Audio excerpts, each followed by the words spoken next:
Hi കൂട്ടുകാർ, അസ്സലാമു അലൈക്കും വറഹ്മത്തുള്ളാഹി തആല വബറകാതുഹു. 2ാം ക്ലാസ് തജ്വീദുൽ ഖുർആൻ ഇംഗ്ലീഷ് മീഡിയം സ്കൂൾ മദ്രസയിലേക്ക് തയ്യാറാക്കിയ ഒരു മോഡൽ ക്വസ്റ്റ്യൻ പേപ്പറാണ് തജ്വീദുൽ ഖുർആനിൻ്റെ. അപ്പോൾ നമുക്ക് അതൊന്ന് നോക്കാം. അപ്പോൾ ഇതുപോലെ നിങ്ങൾക്ക് മറ്റു പാഠഭാഗങ്ങളിൽ നിന്ന് എക്സാമിന് എടുക്കുന്ന ഏതുവരെ ചാപ്റ്ററാണ് എന്നുള്ളത് നമുക്ക്. അപ്പോൾ നിങ്ങൾക്ക് സൂറത്തുൽ ലൈൽ വരെയാണ് ഈ സെപ്റ്റംബർ വരെയുള്ള പാഠഭാഗങ്ങൾ വരുന്നത്. അപ്പോൾ അതുവരെയുള്ള പാഠഭാഗത്തിൻ്റെ തദ്രിബാത്ത് എക്സസൈസായിട്ട് നിങ്ങൾക്ക് വരുന്ന തജ്വീദ് നിയമങ്ങളൊക്കെ ഉണ്ട്. അപ്പോൾ അത് ഒക്കെ ഓരോ അക്ഷരങ്ങളും നന്നായി മനസ്സിലാക്കി പരിചയപ്പെടുത്തി കൊടുക്കുക. ഓരോ പാഠത്തിൻ്റെയും കൂടെ ഓരോ അക്ഷരങ്ങളാണ് അവർക്ക് പരിചയപ്പെടുത്തി കൊടുക്കുന്നത്. അപ്പോൾ അത് തജ്വീദിൻ്റെ ഓരോ നിയമങ്ങളുണ്ട്. ഓരോ പാഠത്തിലും നീട്ടാൻ വരുന്നതും മദ്ദുകൾ വരുന്നതും വസ്ലിൻ്റെ അലിഫ് വരുന്നതൊക്കെ ഉണ്ട്. അപ്പോൾ അതൊക്കെ മനസ്സിലാക്കി കൊടുക്കുക ഓരോ പാഠത്തിൻ്റെയും കൂടെ വന്നിട്ടുണ്ട്. അപ്പോൾ നമുക്കിതുപോലുള്ള ചോദ്യങ്ങളൊക്കെ എല്ലാ പാഠത്തു നിന്നും മനസ്സിലാക്കി പഠിക്കാം. ഇപ്പോൾ ഇവിടെ ഫസ്റ്റ് ഒന്നാമത്തെ കോളത്തിൽ അടയാളപ്പെടുത്താനാണ് 1 മുതൽ 10 വരെ. നാഴ്ബുദു എന്നതിൽ ആദ്യത്തെ അക്ഷരം ഏതാണെന്ന് കുട്ടികൾ അക്ഷരം തിരിച്ചറിഞ്ഞ് മനസ്സിലാക്കി പഠിച്ചിട്ടുണ്ടോ എന്ന് അറിയാനുള്ളൊരു ടെസ്റ്റാണ്. അപ്പം നാഴ്ബുദു എന്നതിൽ ഫസ്റ്റ് നൂനാണ് വന്നത്. അപ്പോൾ നമുക്കവിടെ നൂന് എന്നതിൽ ടിക്ക് ചെയ്യണം. അടുത്തത് സിറാത്ത എന്നതിൽ അവസാനത്തെ അക്ഷരം സിറാത്ത എന്നതിൽ തോ ആണ്. അപ്പോൾ നമുക്ക് തോ എന്നത് ശരിയടപ്പെടുത്താം. അതുപോലെ യൗമി എന്നതിലുള്ള അക്ഷരങ്ങൾ എത്ര അക്ഷരങ്ങൾ അതിൽ വന്നിട്ടുണ്ട്? യാ, വാവ്, മീമ്. അപ്പോൾ നമുക്ക് 3 എന്നുള്ളടുത്ത് ടിക്ക് ചെയ്യാം. അടുത്തതാ യുവസ്വിസു എന്നതിലുള്ള സീനുകൾ എത്ര സീനുണ്ട് യുവസ്വിസു എന്ന് വന്നതിൽ? അപ്പോൾ നമുക്കവിടെ 2 സീന് വന്നിട്ടുണ്ട്. അപ്പോൾ നമുക്ക് 2 എന്നുള്ളത് ടിക്ക് ചെയ്യാം. അതുപോലെ തന്നെ നമുക്ക് വേറെ അക്ഷരം വരാം. അതിൽ യുവസ്വിസു എന്നതിൽ എത്ര വാവ് ഉണ്ട് എന്ന് ചോദിച്ചാലോ നമുക്ക് 2 എന്നത് ടിക്ക് ചെയ്യാം. അപ്പോൾ ആ രീതിയിലൊക്കെ മനസ്സിലാക്കാം. അടുത്തത് ഇന്നഹു എന്നതിൽ നീട്ടി ഓതേണ്ട അക്ഷരം. ഇന്നഹു എന്നതിൽ നീട്ടി ഓതേണ്ടത് ഹ ആണ്. അപ്പോൾ അവിടെ ഓപ്ഷൻ വന്നിട്ടുണ്ട് യാ, നൂന്, ഹ. അപ്പോൾ നമുക്കവിടെ ഹ എന്നത് ശരി അടയാളപ്പെടുത്താം. അടുത്തതാ ഷദ്ദുള്ളപ്പോൾ മണിച്ച് ഓതേണ്ട അക്ഷരം. ഏതക്ഷരത്തെയാണ് ഷദ്ദുള്ളപ്പോൾ മണിച്ച് ഓതേണ്ടത്? നൂനിനെയും മീമിനെയാണ്. അപ്പോൾ ഇവിടെ ഓപ്ഷനിൽ തന്നത് നൂന് മാത്രമേ ഉള്ളൂ. അപ്പോൾ നമുക്ക് നൂന് ടിക്ക് ചെയ്യാം. ഷദ്ദുള്ളപ്പോൾ നൂനിനെയും മീമിനെയാണ് മണിച്ചോതേണ്ടത്, മനസ്സിലാക്കണം. അപ്പോൾ മീമാണ് ഓപ്ഷനിൽ നിന്നെങ്കിൽ നമുക്ക് മീമ് ശരി അടയാളപ്പെടുത്താം. അടുത്തത് ലം യലിദ് എന്നതിലുള്ള പുള്ളിയുള്ള അക്ഷരങ്ങൾ ഏതാണ്? ലം യലിദ് എന്നതിൽ പുള്ളിയുള്ളത് യാ ആണ്. യാന് മാത്രമേ അതിൽ പുള്ളിയുള്ള അക്ഷരമുള്ളൂ. അപ്പോൾ അതുപോലെ ഒരു പുള്ളിയുള്ള അക്ഷരം ഏത്, 2 പുള്ളിയുള്ള അക്ഷരം ഏത് എന്നൊക്കെ രീതിയിൽ ചോദ്യം വന്നാൽ നമുക്ക് അക്ഷരം മനസ്സിലാക്കി എഴുതാൻ കഴിയണം. ഇതുപോലെ പുള്ളി ഇല്ലാത്ത അക്ഷരം ഏത് എന്നൊക്കെ ഒരു വേർഡ്സ് തന്നിട്ട് നോക്കിയാൽ അതിൽ പുള്ളി ഇല്ലാത്ത അക്ഷരം ഏതാണെന്ന് നോക്കിയിട്ട് നമുക്ക് ടിക്ക് ചെയ്യാൻ കഴിയണം. അടുത്തതാ ബ എന്ന അക്ഷരമുള്ള വാക്ക്. ഇവിടെ നാറൻ, അൻഹു, കസബ്. അതിൽ ബ വന്നത് കസബ് എന്നതാണ്. അപ്പോൾ നമുക്കത് അടയാളപ്പെടുത്താം. അടുത്തതാ വമ്ര അത്തഹു എന്നതിലുള്ള അലിഫ്. എത്ര അലിഫുണ്ട് അതിൽ? 2 അലിഫുണ്ട്. 2 അലിഫ്, ഒന്ന് വാവ് കഴിഞ്ഞിട്ടും പിന്നെ ഒന്ന് റാ കഴിഞ്ഞിട്ടും. അപ്പോൾ 2 അലിഫുകളാണുള്ളത്. ഒന്ന് വസ്ലിൻ്റെ അലിഫാണ്, പിന്നെ മറ്റേത് അൻസട്ട അലിഫാണ്, മനസ്സിലാക്കണേ. അടുത്തതാ വന്നാസ്. ഇതിലെ നൂനിനെ എങ്ങനെ ഓതണം? ഇതിലെ നൂനിനെ എന്താണ്? കളയുക, മണിക്കുക, പിന്നെ എന്താണ് നീട്ടുക എന്നൊക്കെ തന്നിട്ടുണ്ട് ഓപ്ഷൻ. അപ്പോൾ എന്താണ്? നൂനിനെ മണിക്കണം. ഷദ്ദുള്ള നൂനാണ്, മണിച്ചോദണം. അപ്പോൾ ഇത്രയാണ് ടിക്ക് ചെയ്യാനുള്ളത്. അപ്പോൾ ഇതിൽ പറഞ്ഞതുപോലെ നമുക്ക് ചോദ്യങ്ങൾക്ക് ഉത്തരം എഴുതാനുള്ള രീതിയിലും പുള്ളിയുള്ള അക്ഷരം ഏതെന്ന് വെച്ചാൽ ബ അങ്ങനെയൊക്കെ എടുത്ത് എഴുതാനും കഴിയണം. ഒരു പദം തന്നിട്ട് അതിൽ പുള്ളിയുള്ള അക്ഷരം ബ ആണെങ്കിൽ ബ എന്ന് എടുത്ത് എഴുതാനുള്ള രീതിയിലൊക്കെ മനസ്സിലാക്കി പഠിക്കണം. ഇനി ഇവിടെ പൂരിപ്പിക്കാൻ തന്നിട്ട് എന്താ? യൂലത് എന്നതിൽ ഡാഷ് അക്ഷരങ്ങളുണ്ട്.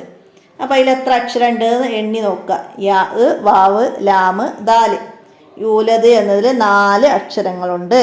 4 എന്ന് നമുക്കവിടെ എഴുതി കൊടുക്കാം. അടുത്തതാ ഇദാ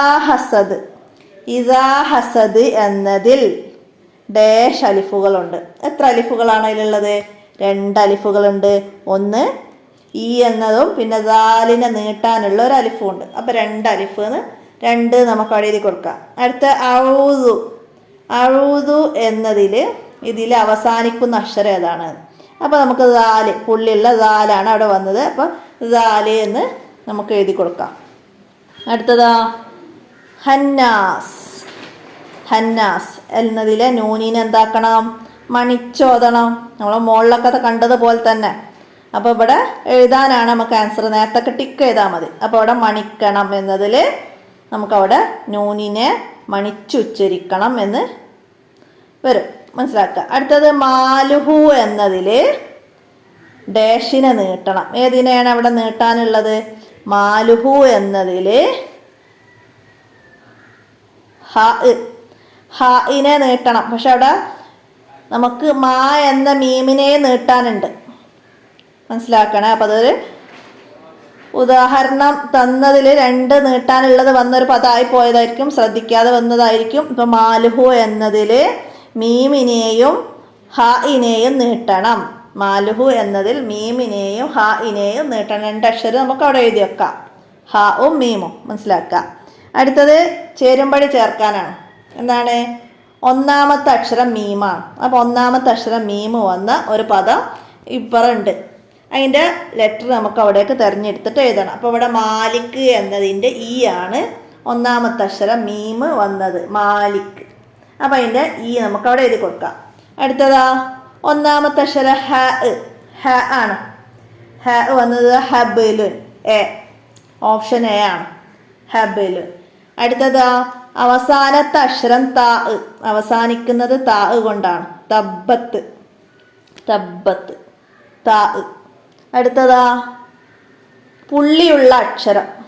പുള്ളിയുള്ള അക്ഷരമാണ് ഇത് ലോദ്, ലോദ്. മനസ്സിലായില്ലേ? ലോദ് ആണ് അവിടെ വന്നത്. അപ്പം നമുക്കത് അതിൻ്റെ ലെറ്റർ അവിടെ സി എന്നത് എഴുതി കൊടുക്കാം. അടുത്തതാ പുള്ളിയില്ലാത്ത അക്ഷരം റാ. റാ വന്നു, റാ എന്നുണ്ട് അവിടെ വന്നിട്ടാ. മറ്റേ ലോ, ഇവിടെ റാ, ലോദ് എന്നാ പറഞ്ഞത് ഒക്കെ.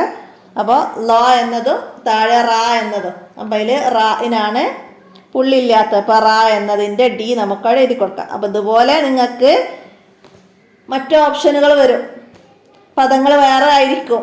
ഒന്നാമത്തെ അക്ഷരം ജീമ് വന്നത്, ജബൽ എന്നുള്ളൊരു പദമാണെങ്കിൽ ജീമ് വന്നത് നമുക്ക് എടുത്ത് അതിൻ്റെ ലെറ്റർ എഴുതണം. അപ്പോൾ അതൊക്കെ മനസ്സിലാക്കിയിട്ട് പഠിക്കാം. ഇനി ഇതുപോലെ ഓപ്ഷനും തരാം, ടിക്ക് ചെയ്യുന്ന ചോദ്യമായിട്ടും വരാം. അപ്പോൾ ഫസ്റ്റ് ജീമ് വന്ന പദം അതിലുണ്ടെങ്കിൽ അത് അടയാളപ്പെടുത്തുക, അങ്ങനെയൊക്കെ മനസ്സിലാക്കുക.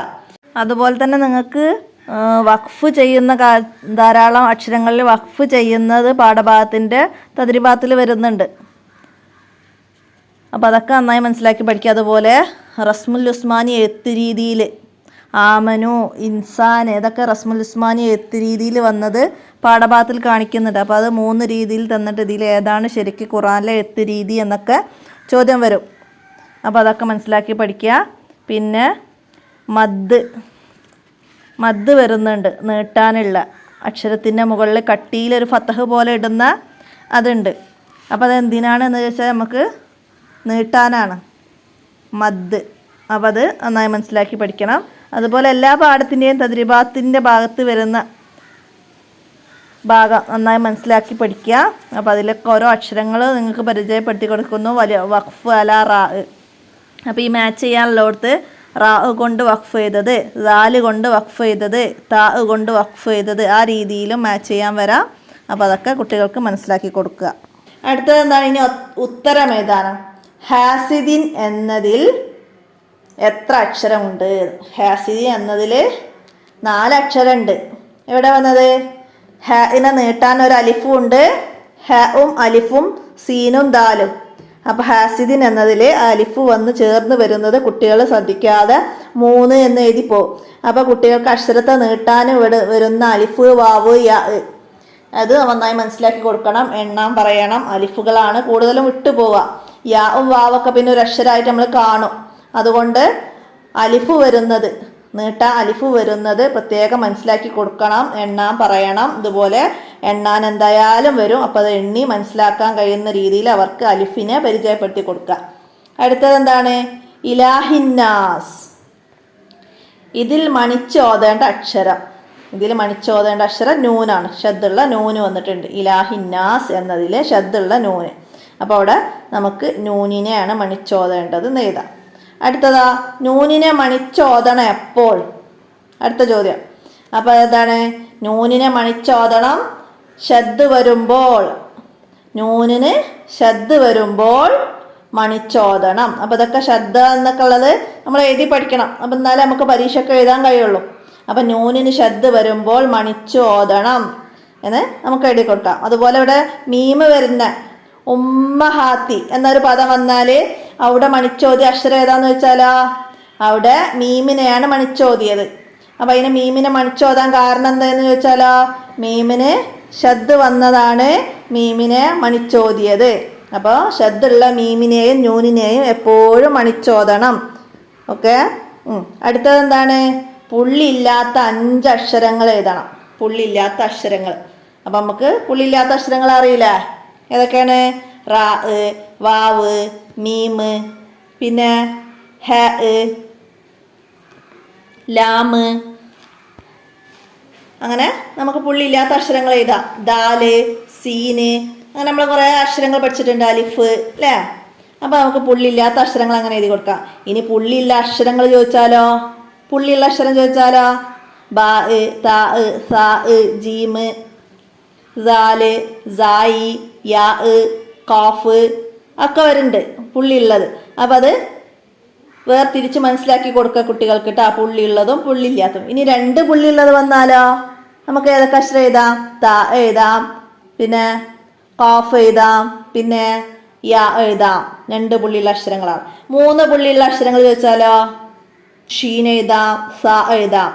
ഈ 2 അക്ഷരങ്ങൾക്കാണ് 3 പുള്ളി വരുന്നത്. അപ്പോൾ അതൊക്കെ മനസ്സിലാക്കി പഠിക്കാം. ഇനി അൻ അംത. അൻ അംത എന്നതിൽ അക്ഷരങ്ങൾ കോളത്തിലേക്ക് എഴുതാനാണ്. അപ്പോൾ ഓരോ അക്ഷരങ്ങളാക്കിയിട്ട് ഓരോ കോളത്തിൽ എഴുതണം. ഒന്നാമത്തേൽ അലിഫ് എഴുതാം, രണ്ടാമത്തേൽ നൂൻ എഴുതാം, മൂന്നാമത്തേൽ അയിൻ എഴുതാം. അപ്പോൾ അയിനൊക്കെ സിംഗിളായിട്ട് എഴുതുന്ന അക്ഷരങ്ങൾ നമ്മൾ അലിഫ്, ബാ, ത എഴുതുമ്പോൾ അയിൻ എഴുതുന്നത് അറിയില്ലേ? അപ്പോൾ ആ രീതിയിൽ മൂന്നാമത്തെ കള്ളിയിൽ അയിൻ എഴുതാം, നാലാമത്തേൽ മീം എഴുതാം, അഞ്ചാമത്തെ കള്ളിയിൽ ത എഴുതാം. അപ്പോൾ അൻ അംത എന്നുള്ളത് ഇത് എഴുതാം. അപ്പോൾ ഈ അയിന് തിരിച്ചറിയാൻ കുട്ടികൾക്ക് പെട്ടെന്ന് മനസ്സിലാക്കാൻ കഴിയണം എന്നില്ല. എന്താ വെച്ചാൽ ഒരു സിംഗിളായിട്ടുള്ള അയിനായിരിക്കും അവരെ മനസ്സിൽ. അപ്പോൾ ഇടയിൽ വരുമ്പോൾ അയിനും മീമും ഒക്കെ പെട്ടെന്ന് മനസ്സിലാക്കാൻ കഴിയൂല. അപ്പോൾ അതൊക്കെ എല്ലാവരും മനസ്സിലാക്കി കൊടുക്കുക. ഇതുപോലെ ആണ് അവർക്ക് തജ്വീദ് ഖുർആന് ചോദ്യപേപ്പർ വരിക.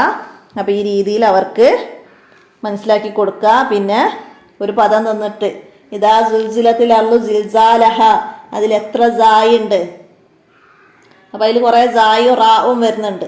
അപ്പോൾ പുള്ളിയുള്ള സായി തിരിച്ചറിഞ്ഞ് എഴുതാൻ കഴിയണം. അതുപോലെ ഒരു പദം തന്നിട്ട് അലിഫുകൾ എത്ര അലിഫ് വന്ന് എന്നൊക്കെ എണ്ണീറ്റ് എഴുതാനുണ്ടാവും. അപ്പോൾ അതൊക്കെ ആ രീതിയിൽ മനസ്സിലാക്കി പഠിക്കുക, ഉപകാരപ്പെടുത്തുക. വീഡിയോ കൂട്ടുകാർക്കൊക്കെ ഷെയർ ചെയ്ത് കൊടുക്കുക. വീഡിയോ നിർത്തുകയാണ് ഇന്നത്തെ. അപ്പോൾ നമുക്ക് വീഡിയോ അവസാനിപ്പിക്കാം. അസ്സലാമു അലൈക്കും വറഹ്മത്തുള്ളാഹി വബറകാതുഹു.